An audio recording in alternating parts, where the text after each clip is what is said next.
1980s was a decade of new music, TV, fashion, and global status. Women were wearing off-the-shoulder shirts with stonewashed jeans, while men were wearing tight leather pants and with big glasses. Big hair and side ponytails were in style.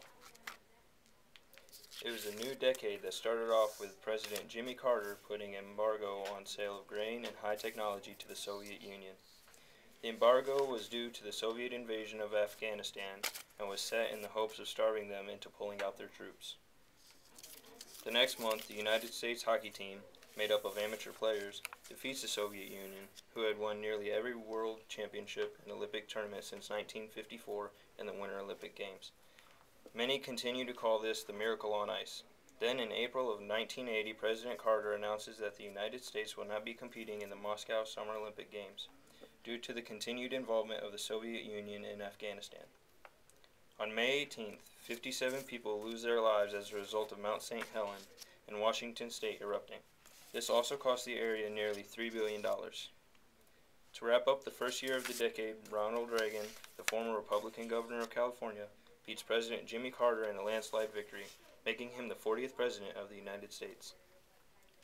Only 2 months after his inauguration, in March of 1981, President Reagan withstands an assassination attempt.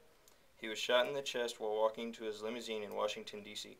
Then 4 months later, tax cut legislation proposed by President Ronald Reagan, the largest in history, is passed by both houses of the U.S. Congress. It would reduce taxes by $750 billion over the next 5 years. On the first day of August, MTV is launched on cable television in the United States. On September 21st, Sandra Day O'Connor is approved unanimously by the United States Senate to become the first female Supreme Court Associate Justice in history. 1981 was the year that a new plague is identified as AIDS, and musicians such as John Lennon, Michael Jackson, and Dolly Parton were popular. In 1982, the highest unemployment rate since 1940 is recorded at 10.4%. By the end of November, over 11 million people would be unemployed. That same month, the Vietnam Veterans Memorial is dedicated in Washington, D.C. It has the names of more than 58,000 people that were killed or are missing in action during the conflict. Then, on November 30th, 1982, Michael Jackson releases what would become one of the most famous albums, Thriller. Also, the movie E.T. is released, and Times Magazine names the computer as Man of the Year. The next year, 1983, Sally Ride makes history when she becomes the first American woman to travel into space. A few months later, on October 25th, the United States government invaded Grenada to safeguard U.S. citizens who were living there as med students, and because communists had just seized the government. This is the year that Microsoft Word is released, and Phil Collins is considered to be popular. In July of 1984, Geraldine Ferraro becomes the first woman to be chosen for a vice presidential running mate. Later that year, the famous Cosby Show is released on September 20th. And then, in November, President Reagan wins re-election.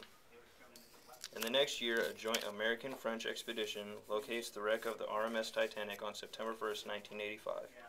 2 months later, Ronald Reagan and the Soviet leader Mikhail Gorbachev meet for the first time. In this year, popular films like Back to the Future, The Color Purple, and Rambo are released. On January 28, 1986, the Challenger space shuttle explodes after liftoff from Florida. 7 people are killed. Later that year, in September, a tentative agreement on a worldwide ban on missiles is reached between the Soviet Union and the United States. In this year, singers like Billy Joel, Robert Palmer, and Lionel Richie are often listened to. The next year, on October 19, 1987, the stock market crashed on the New York Stock Exchange. This day would later become known as Black Monday. In December of that year, the U.S. and the Soviet Union signed an agreement to dismantle all U.S. and Soviet missiles in the 300 to 3,400 mile range. In 1988, George Bush, who was vice president under Ronald Reagan, claims victory in the presidential election. The Hubble Space Telescope is revealed. Then finally, in 1989, the Berlin Wall, after 38 years of standing between East and West Germany, begins to crumble when German citizens are allowed to travel between East and West Germany for the first time. This decade was a time of economical, presidential, as well as cultural change.